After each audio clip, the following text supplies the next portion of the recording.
One more way to attach two sections of a paperback book is for you to use a strip of Japanese tissue. This is a sekishu.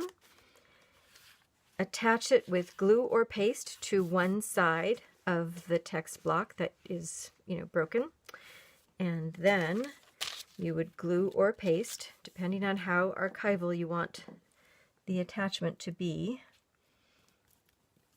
And these are both actually archival in different ways. The paste is reversible, the glue is more flexible, so it has benefits.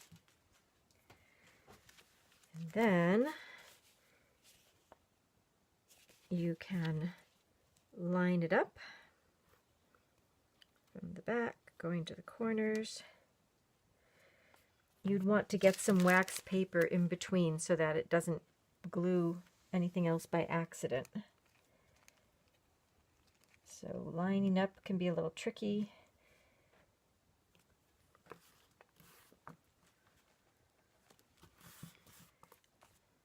When the hinge is dried a bit, you may want to rub it down with a folder.